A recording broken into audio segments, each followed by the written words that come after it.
Hey there, so welcome to my anti-bullying workshop. So I'm just going to stream this live and going on my personal profile, YouTube and Facebook. So if before we get started, I just want to explain what's going to happen in this live workshop. It's obviously free because it's for anti-bullying. It's we've got anti-bullying week, and if you're watching it live, then please interact. If you've got any questions, then drop them in the comments, and I'll do my best to answer.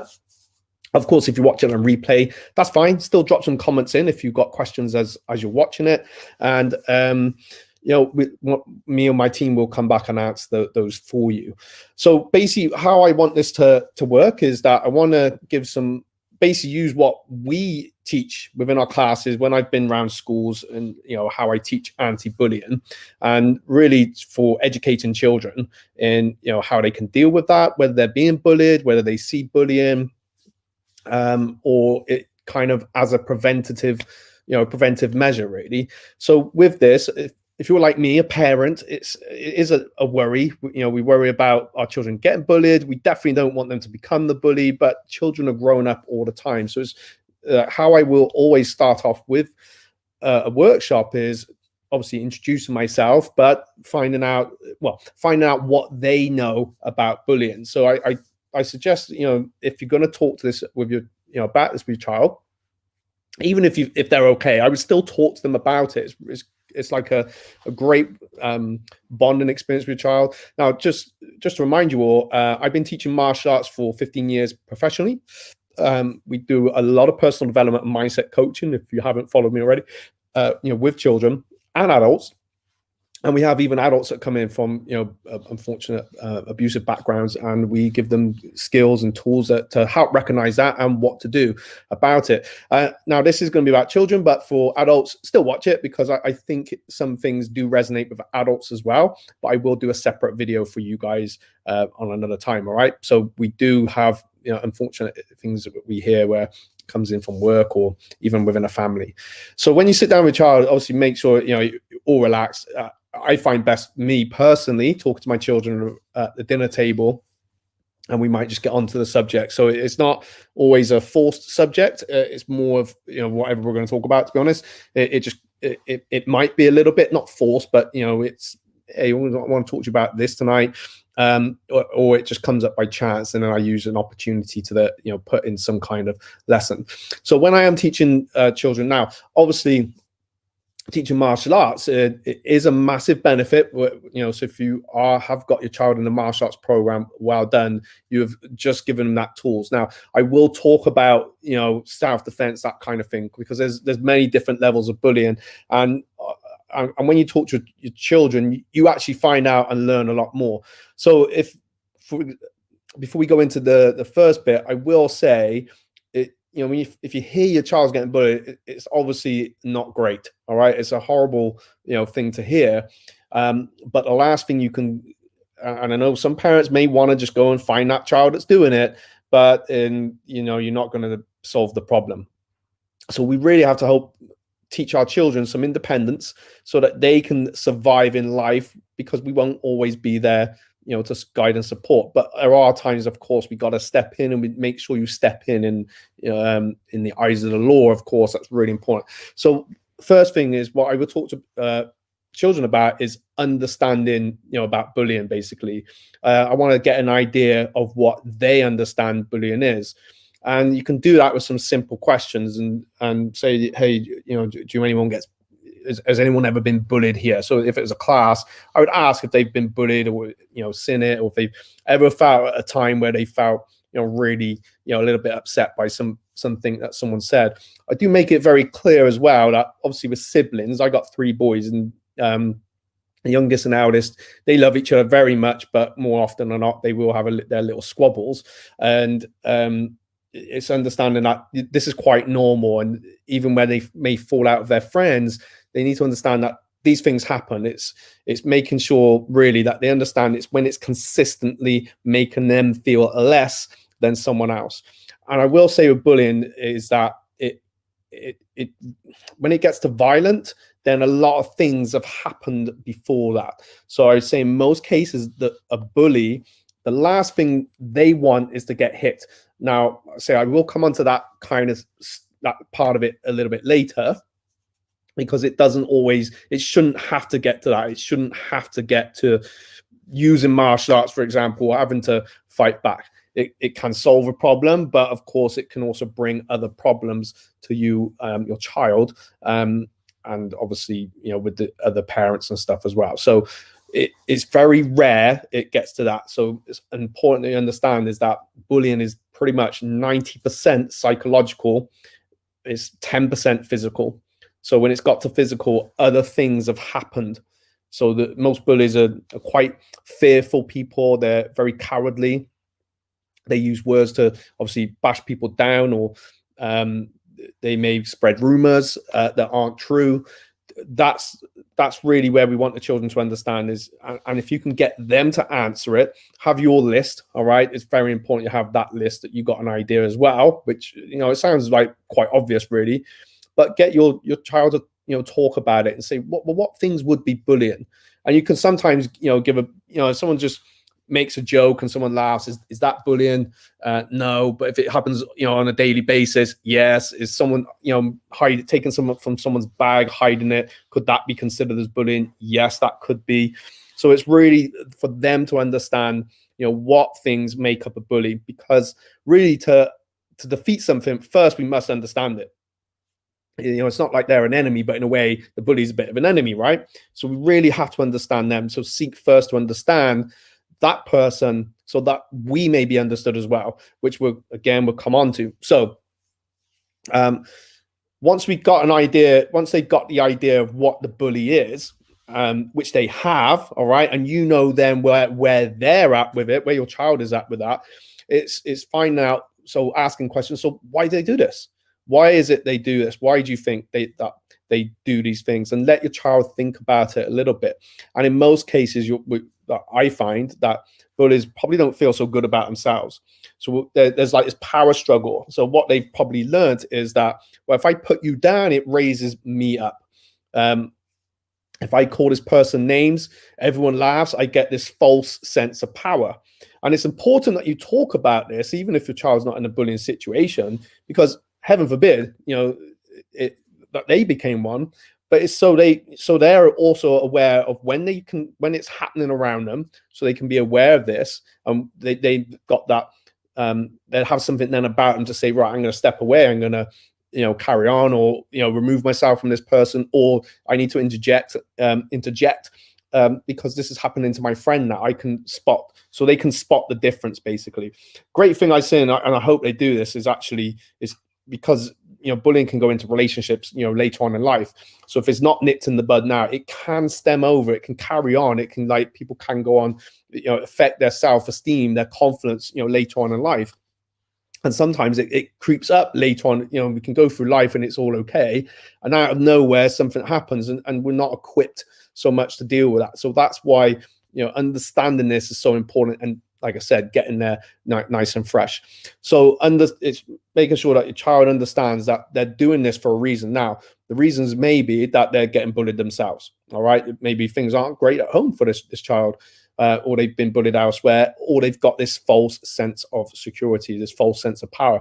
So what I will teach with children is actually, with martial arts, is better because we can start, we start, have a bit of fun. So if you can do this in a fun activity, your child will engage so much more. There you go, as a little top tip. Is we should feel sorry for the bully, because there's definitely underlying stuff that's going on with that other child. Now, it's not our responsibility to help them, but of course we are also parents. So that's why diving straight in, shouting at this other child that could be younger, well, they're younger than you for a start off, and they are a child. Even if they're a teenager, they're still classed as a child. And then, of course, then going to the parents, you might have perceived ideas of what the parents are like and everything else, but you may be misjudging. And in fact, it creates more of the problem. Of course, go to the school and talk about it, but first let's work on our children so that they can understand what they can do and, you know, how they can go about it. Now, I've worked with children. I've had many have come in, you know, from bullying backgrounds, and sometimes, a lot of the time, just a few words of advice, and suddenly it can real change for them. And I can think of, you know, a few where it's like, well, you know what, and it's generally always name calling. They keep calling me names, keep calling me names. So how do we combat things like this, the name calling? How do we diffuse that situation? So at this point, you want your child to understand that when they push, and I mean meant like verbally push, that person's going to push back because they've already had some sort of authoritative false power within them. So they could be calling them all sorts of kinds of names, whether it be based around their skin, their hair, their appearance. So my best tip for diffusing that, and it's worked every single time, it doesn't work if you don't do it, of course not, is that the person being the victim agrees with them. So for example, I've had some children have come in and they were getting it was about their weight, it was about their body, and I said, well, just agree. So they're saying you're fat, and why don't you just say, yeah, I know, I've just eaten a donut, do you want one? So generally this would react to laugh when we teach this with the children, but when it's been on a one-to-one and I've been sat in a room where the child's in tears, the mother's in tears because they don't really know what to do, and a couple of weeks they've come back and they've stepped up and they said, yeah, I know. Or if it was about, I know one was about their hair, the color of their hair, I grew it myself, thank you for noticing, and then walking off, and that's it. In some cases, if they were brave enough, I would say, shake their hand or something. But as generations change and things change, that's not necessarily the one thing you maybe do now. What I'm getting at is this: it sounds bonkers, and it works. So what happens now is by your child agreeing with what's just been said, because the first instinct, because if we show it's upset us, that is basically what the bully wants. So it's important your child understands this, that is when they show that it's really upset them, then it's like giving them more power. The whole room can laugh. Thanks for noticing. I'm glad you noticed. My skin, yeah, perfect. I grew it myself. Oh, I'm ugly. I fell out the ugly tree. Thank you very much. So I advise you have a bit of fun with it with your child and work some things, that could be said. But once that power is taken away, perfect. If your child is gonna, and it's important your child understands, if they're gonna call them a name back, all that does is just enables the bully to lose face in front of their peers. So now it's just gonna carry on. It won't solve the problem. Walking away, yes, we can walk away and ignore it, but the problem is still there. So this is one thing that definitely does work, all right? It does diffuse the situation. You take the power away, and that's it. And generally, I can't think of any time someone's come back and said, that didn't work, Matt. So so now what? So what are the other things that we talk about, what they can do? So obviously saying no, all right? And speaking out. It's very important that your child understands to speak out and to speak to a teacher. If it's got that bad, the teachers do need to be involved, all right? And the school has to do something about that. And of course, they would have an anti-bully policy, involved there, all right? So, but again, that's where things have really, really escalated. But I've again, even with what I've just said, we're talking about name calling now. This works where it's got to the point where like I said, a mother and a son were literally in tears because they just couldn't deal with that anymore. They didn't know how to handle it, and the thing is, it was having an effect on the teenage boy because it was affecting his emotions, as in not just upset. There was like this aggression and there's almost like this hatred coming through. And actually what happened in the end, I think he ended up becoming friends with this guy that was bullying him. And same old thing, sometimes we just didn't understand that person a little bit. And I'm not saying they're right, I'm not defending the bully, of course not. Also, what we want children to do is to be able to stand up. So often not is that they can see it happening. They see their friends getting bullied when I've spoken to children, and they don't know what to do because they want to step in and help their friend. They don't want to get in trouble. So there's a couple of tips we can work with that one as well. So again, if they're worried about stepping in and saying no because they're worried of what's going to happen, simple is you need to go and get someone. So what I'm getting at is when we're teaching children is that we don't want them to be the bystander, because being the bystander saying nothing is part of the problem. So it's really important that when we work with children that we make them understand is that to say nothing when you see it, you might as well be the bully yourself. I mean, if you turn your back on it, you might as well be the bully yourself. Otherwise, this problem will never go away, and it's gonna, have a knock-on effect later on.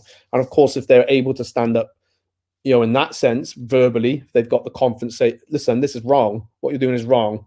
If this person is upsetting them, whatever, when they can't control that situation themselves. So bullying, anti-bullying covers a lot of elements when we are teaching that with children. Also, I'm trying to squeeze it all into this video. So it's very important they understand what the bully is about, why are they doing it, what causes them, what things can they say, what things can they bully about, so they're aware of this is what is happening when I'm getting bullied, or I see someone getting bullied, this is the things that they're doing, what is classed as bullying, and but why is this person bullying, so they get a better grasp of what's happening, if that makes sense. Diffusing it, of course, they need to be able to speak out, very important. That's the first thing they need to understand, speak out about it. And that's in terms of doing things that, a lot of children, they will keep it in. They trust us as parents, but they also look up to other people differently. So, there's been a few times parents have said, I can't get it out of them, and then I have a chat, and it's not like I'm super special. It's just someone else that they can talk to, is a little bit more neutral, and pretty much be in those times we've got the names and everything. So if you're worried about that and you can't get it out, then find another role model, because you are, parents are role models, but children need a variety of them, who's a bit more neutral, who can kind of find out a bit more about what's going on. Let them use their skill sets to kind of pick it out of them. And a lot of time kids end up just giving it away. So all right, obviously being a bystander again, so they get a teacher, say no. And interjecting, though, can be quite a nervous thing for a child as well. So if they know that their friend's getting bullied, for example, they don't know what to do, they see it happening. So there's a couple of skills that we can use for that. We can what we'll teach children is, when we see it happening, how do we step in? So they see a child, and this is great to talk about your child, because you get, they understand. They understand, and we want our children to be good. We want them to be kind. So simply going over to the person who's being bullied and say, hey, Johnny, want to come play football? Want to come play tag? Don't even look. You tell them not to look at the bully. It's almost like they're not there. Now, and then just kind of lead them away. So just not grab their arm, just pull them over, and then just walk away. And generally that works really, really well as well. Also, for children to understand is that to not be a bystander when they're seeing it happening to someone that maybe is not in their friendship circle, but to still go ahead and do that. And it's particularly at our martial arts center, that's really important to us, that we don't want them just to stand up for themselves. We want to be able to stand up as a leader. That's not going in there just punching just because I know some punching and kicking moves or martial arts. I'm going to go in there and be a leader. I'm going to stand firm, stand strong. And in terms of if they get upset, what we're saying is it's okay to be upset.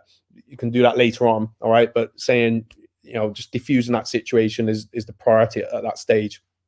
Which is why sometimes we get a lot of the kids up to the front of the class, teaching the martial arts, because it builds up their confidence within little ninja techniques, you see. So when they interject, if it's someone they don't know, we'll work with the kids and say, why would you do that? What's the benefits of you doing that? You're not doing it to, for favor, but do you think that person remember? Oh yeah. And do you think maybe one day they'll remember that, and there'll be a time when you need someone? Do you think they would be there for you? Yeah. So they understand then, different levels of acts of kindness, which is basically, of course, is going to be the opposite thing for them. It works great in a class. It works great when we're teaching this in the school, to be fair as well, because we can then talk about other things, and we get them to feel. So I ask them, how do you think it would feel every day you woke up and you just dreaded getting out of bed? You dreaded going into school because you don't know what's going to happen next. You feel sick in the stomach. You almost don't want to live. And every day is just a pretty dark day. I generally get them to close their eyes for that. So open your eyes. How do you feel? Oh, not very nice. That's horrible. Someone might have a giggle or whatever. But So we get them to understand what that's what it feels like to be bullied, because again, we want them to understand what it means to be a bully, so they avoid that, but also the feelings that they may experience if it got too extreme. And we say that, that's an extreme, and unfortunately, age dependent on the children that you're talking to, is that in some cases they kind of, they feel there's no way out, there's no way to go, and they end up taking their life, which is sad and unfortunate. And now that there's the person who's been bullied is going to deal with that, the family is everything. So these are other things that I think, I know personally, is very good to talk to children about, and they get a level of, right, this is so this is what happens, and it's not it was fun for a second to do something, so they get to think more, and because they're aware of it, then it's almost like there's no excuse, right? So interjecting, and one thing you might say is, look, have you ever been sat on your own at in a playground, not had anyone to play with, and pretty much every kid in a school or in a class will put their hand up, so yeah, that's happened to me, I've sat down. Well, listen, we're gonna combat this with random acts of kindness. So when you see someone sat on their own next time, go over to them. Do you think it's okay if it's not your friend? Oh no, I don't know. It doesn't matter. You don't have to become their friend forever if that's not what you want, but they're on their own for that moment. And again, they will remember that. They will want to step up, and they want to there'll be a time when you need someone, you might be on your own. They remember what you've done then, and they reciprocate it, and they're probably going to do the same for someone else as well, because they remember that feeling that they had. I know a couple of times we say, if they say no, what happens? Say if they say no, they don't want to, they're fine on their own, that's okay, don't worry, we're over here if you want us, you're welcome to come and join in. So there's little things like this that we can teach our children, and it is all anti-bullying. It's one of those weird ninja little things that when it's done, and it's done right, it works. And of course, the great thing about young kids is that their brains are like sponges. They absorb this in, and they remember it, and we hear back from it. So we tried that the other day, and that really worked. And thank you. I was getting called names, so I did what you said, and now it stopped. It's like it's almost stopped. This comes on to the next bit. So when it gets to violence, now, what you teach your child on terms of striking and hitting out is obviously going to be down to yourself. Maybe you want to be aware of is that you have a right to defend yourself. You do have a right to defend yourself. And that right to defend yourself is obviously to protect yourself from harm or when you feel threatened. So in extreme cases, there may be times where your child has got just to defend themselves. The problem becomes is, let's say they defend themselves, this person falls on the floor, and this is just law in general, and then you start kicking and punching them. Well, now it's kind of turned around then. Does that make sense? You don't always have to wait to be punched or hit. That makes no sense. If someone comes into your house, you're not going to wait for them to hit you before you defend yourself. No. So if you feel, and the same, this is for adults as well. Now, if you're in a situation where you feel threatened, the only thing you should be concerned about is getting out of that situation and getting yourself to a safe exit, away from that. And if it means you got to strike first, then strike first. But again, it's the problem comes when someone starts grabbing things and hitting them and kicking them on the floor, and friends all join in. That's where there's the problem. So in that sense, obviously, it would make sense that a child knows how to defend themselves properly without, causing ridiculous harm and putting someone in hospital, but at the same time having the control of knowing when or not, not to do those things. So someone doing martial arts doesn't give them a right to just go around and, I'm just gonna hit you now. But what it should do is help someone feel, strong and confident, and generally that you have more of an edge. It takes that part down. In terms of what martial arts is best, well, that depends on what you want as an outcome for your child. If you want them to do competition, or if you want them to have personal development, or if you've done something yourself and it's like, no, that's the one I want. So every martial arts, in that sense, is very different. But I do recommend it. And from a total non-biased point of view, if I wasn't doing it, my kids would still be doing it anyway. So because I know the advantage of that, of course, right? So having those edges, it's all about confidence at the end of the day. And basically, when it comes to bullying, the bully is just chipping away at someone else's confidence with the false power they've perceived that they have.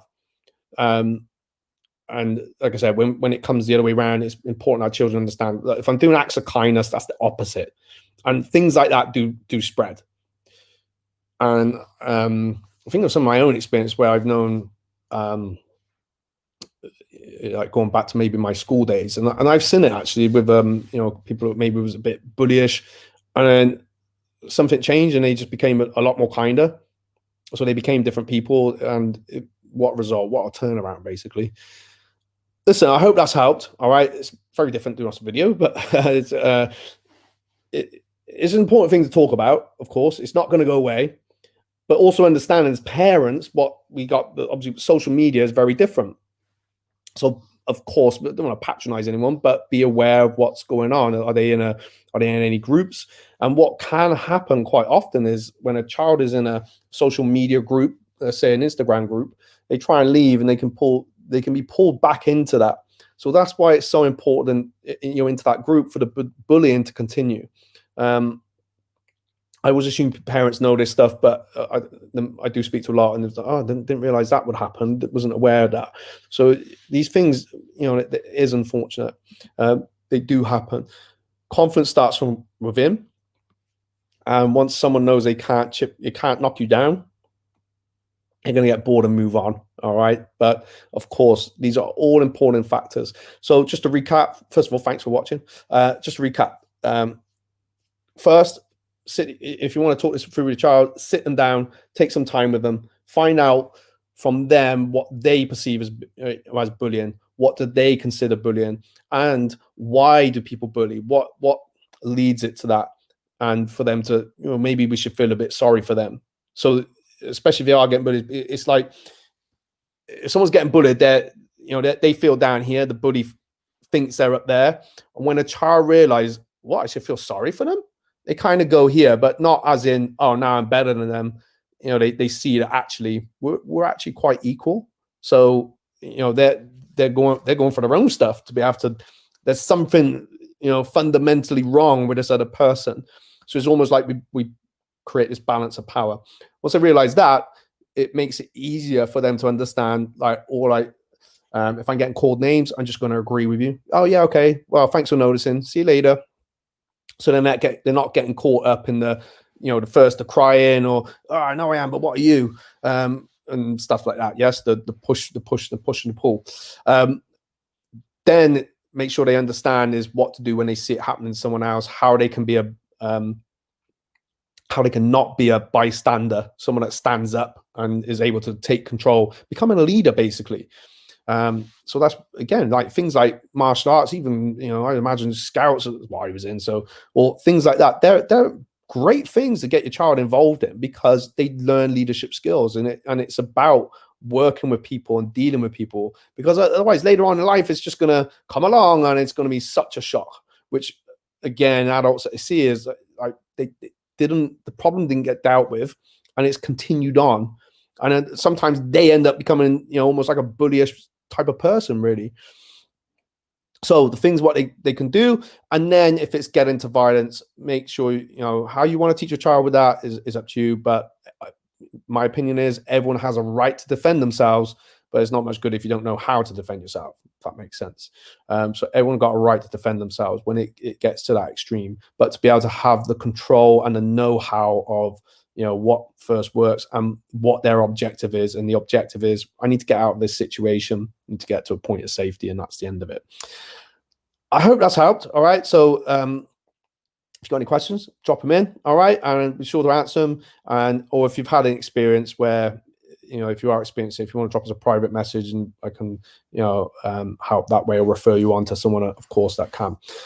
Enjoy your evening. Peace, love. Bye-bye.